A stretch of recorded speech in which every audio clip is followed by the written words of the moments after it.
Hey yo les gaming, c'est l'Ermite et vous êtes bien sur la chaîne de l'Ermite légendaire. On se retrouve pour l'épisode 13 de Dragon Ball Daima. Plus que 8 épisodes avant la fin de la saison, et d'un côté c'est pas plus mal. Allez, on débrief, mais d'abord générique.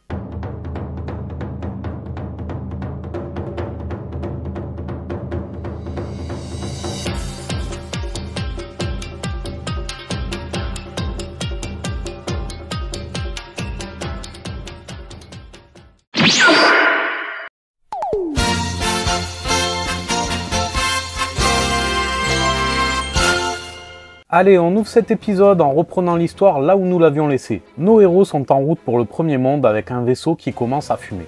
Goma, qui avait conclu l'épisode précédent avec un énigmatique dans ce cas, décide de désactiver le maître Warp. Vous le sentez venir le passage dans le gros tunnel qui relie les mondes? Moi oui. Dégès s'acquitte de la tâche, mais semble le faire à contre-cœur.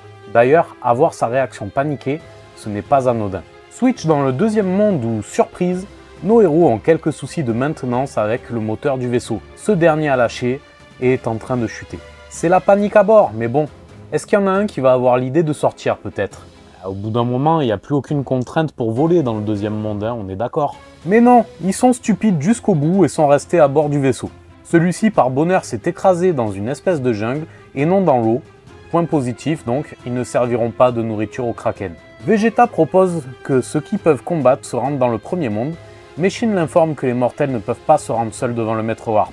Bien pratique donc pour le scénario. Neva semble savoir où ils sont tombés et commence à paniquer. Il indique à l'équipe qu'il vaudrait mieux déguerpir rapidement. Il s'agit en effet de la planète Mega, un nom qui parle à Shin, puisqu'elle est habitée par un peuple de géants nommé Megat. Ouais, ça se fout toujours autant.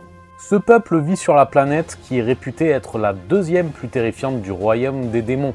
L'action se dirige désormais sur Arintu. Cette dernière reçoit un appel de Glorio qui l'informe qu'ils ont obtenu la deuxième Dragon Ball. Et forcément, cette grosse bêcheuse pense avoir réuni les 3 Dragon Ball. C'est grandement sous-estimé nos amis. D'ailleurs, en parlant d'eux, Pansy est en train de taper la causette avec Bulma pendant qu'elle répare le vaisseau. Nous avons droit à un petit cours sur la magélite, un minerai qui permet de faire fonctionner le vaisseau.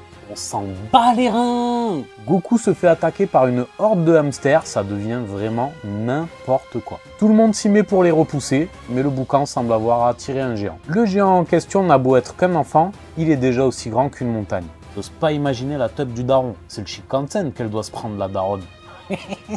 Bon, pour la faire courte, les péripéties se résument à « Oh là là, tout est géant, c'est dangereux, dis donc !» Forcément, Goku se fait griller par le clébard du géant. Non mais là, niveau scénario, on touche le fond. Va te faire foutre! Mais casse-toi!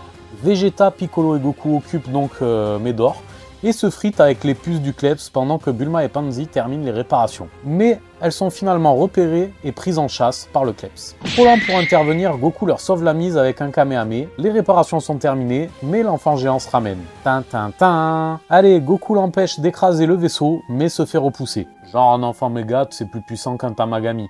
Même en SSJ, Goku et Vegeta ont du mal. Ils parviennent finalement à fausser compagnie aux géants en partant la queue entre les jambes. Pas très glorieux. Vegeta se rappelle que cette planète n'est que la deuxième plus terrifiante du royaume des démons. Et Neva lui confirme que la pire se nomme Giga. Oh bah bravo, finement trouvé. Après Méga, Giga, bravo! L'épisode se conclut platement avec le vaisseau qui s'éloigne entouré de lumières de toutes sortes qui ressemblent à des lucioles. Alors très clairement, le pire épisode de la saga, toute saga confondue, hein. C'était nul, le niveau 0, il n'y avait rien, pas de péripéties, pas d'adversité, rien, c'était nul à chier, c'est inadmissible un épisode comme ça. S'ils ont plus d'inspiration, mais arrêtez, c'était nul, il n'y a rien à sauver dans cet épisode, il se passe rien, on n'apprend rien, on voit Goku se battre avec des puces. Franchement, au bout d'un moment, faut arrêter. Là, cet épisode ne sert à rien. On répare une énième fois le vaisseau.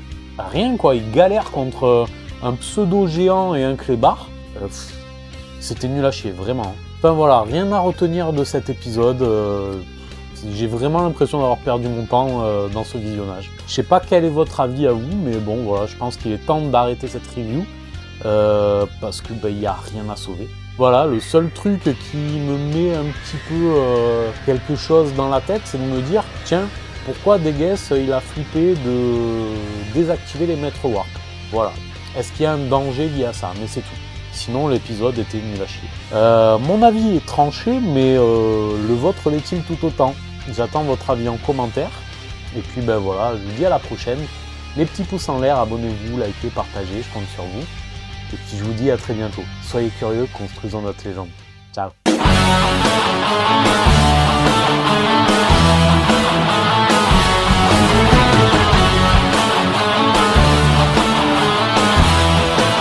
Tu t'es abonné?